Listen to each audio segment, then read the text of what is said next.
Up next on this show, if you've ever been curious about the essential knowledge for becoming a pilot, you've come to the right place. And what connects flight control systems, communications, and navigation? Stay tuned to discover the fascinating world of avionics.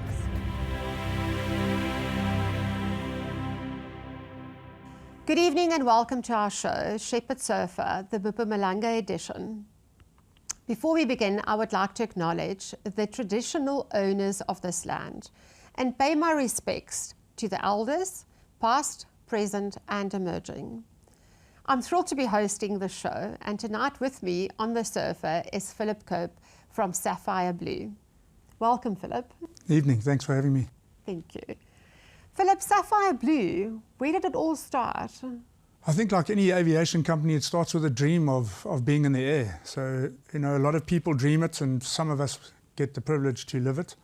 And I qualified as a pilot in the mid-90s, and it was just the natural progression, moving into my own business and operating in the aviation environment. And Sapphire Blue, what are the extended services that you offer?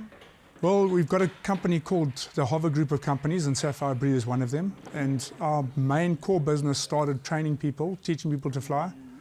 And that's private pilots, commercial pilots, businessmen wanting their own aircraft, as well as people wanting to move into career flying.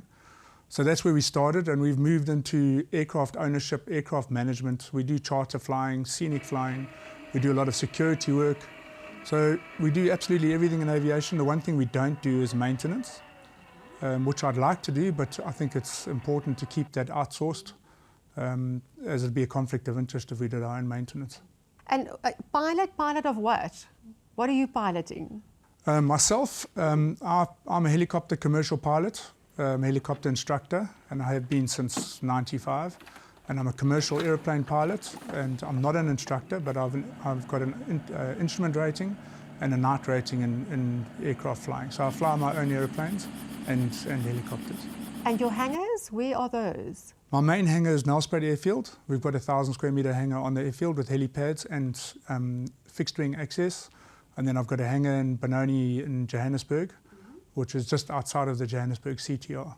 What motivates you? I think it's just the love of it. You know, if you think about how people love the sea, we love flying as much. So what part of the flying do you enjoy most? Taking off, being in the air, landing? Freedom, it's the absolute freedom. When you're up there, or on your way up there? Both. It's the feeling of going up there and having the freedom of being able to go absolutely anywhere you like. Oh, that's wonderful. Yeah. What is your biggest personal achievements in terms of aviation? I think I'm most proud of seeing pilots that have been through my hands, seeing them qualify and watching them enjoy aviation or earn from aviation, and watching them operate safely and watching them contribute to the aviation environment. I think that's what I'm most proud of. So the aviation environment is not only Mpumalanga, but do they often stay here in the province and fly here and generate income? No, look, Mpumalanga, we live here and work here because we love the province. The economy, the flying economy is massive in Johannesburg, and a lot of my students are flying in Australia, flying in Egypt, flying in India, all around the world. One of the benefits of South Africa is that our aviation industry is accepted in international standards. And if somebody trains as a pilot in South Africa, they have an international accredited license.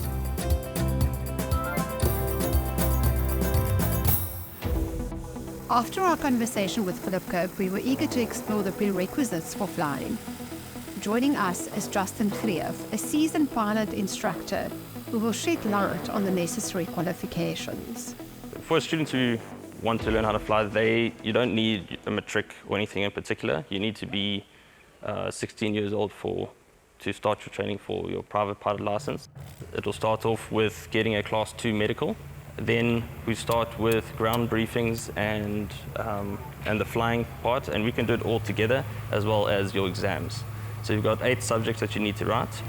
One of them is for your restricted radio license, and then as well as that there's a ground course that you do, and then an oral aspect that you have to pass as well. The biggest barrier is your exams, because you have to finish your exams, and then you can really start doing the flying. The flying is the fun part and goes quickly. So the process is basically when you get here, you get your books. Then once you start, you do an intro flight as well. and then from there you just start with your flying, and then you start with your exams as well. You're supposed to be exams and flying at the same time. The stage where I'm at now, I've already done my solo and I've got 3 exams done. So I would say in about 2 to 3 months I would probably have my PPL, and then I'm starting my commercial, and that takes a bit longer. What inspired me to become a pilot is I used to see planes flying around when I was still a child, and I would shout, please give me some sweets when you land. Yeah, so that's when it all started. It took me about 2 years. I started back in 2021 and I finished last year, 2022, around September. The most challenging part about getting my PPL was the theory part, but then it's easy if you put in the work. I started when I was young. Like, I used to watch the USA movies, and then so they were like, Mayday, Mayday, Mayday, we are coming down. And I fell in love with the aviation language. And first I wanted to be a soldier, but then I fell interested with the language, like the way they speak. And then so I was like, nah, I'm gonna fly those things, I like them. Once in 2018, our school took us to the Kruger International Airport. So they took us there and we visited the tower. And then I asked a lot of questions. They were like, are you interested in aviation? So I was like, yeah. Then they were like, if you like, you can come visit that during weekends. So I started visiting there, and then they were like to me, then what's your plan? I say, I want to be a pilot, and I want to fly chopper. So they were like to me, oh, there's a school around Nelspruit, and you can go and check it out. So that's why I'm here now.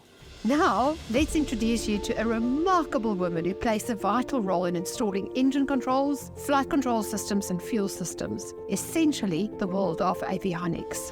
So aviation has always been my passion. I've always loved aviation. My dad is actually in aviation and he's an engineer who I learned from. So I always wanted to follow in his footsteps. I knew I didn't want to be behind a desk. So my desk changes every day, so that's exciting.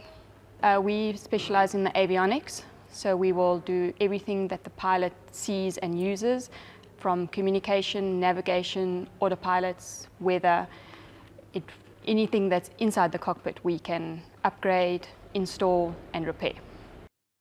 So there's a few processes to do what we do here. You can either go and study with a trade school, or you can do your learning here on the job.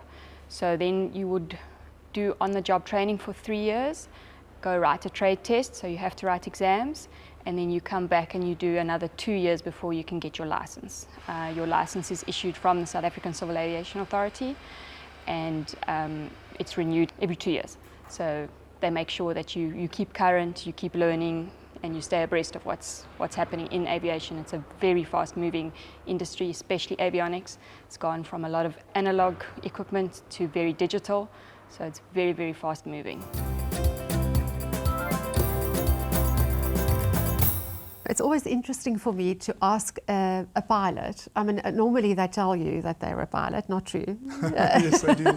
I do. Anyway, but I love asking this question to pilots, is if you had a fantasy hangar, what would be parked in it? Sure, it's a very difficult one. Definitely helicopters. For me, that's the most fun that you can have in the air.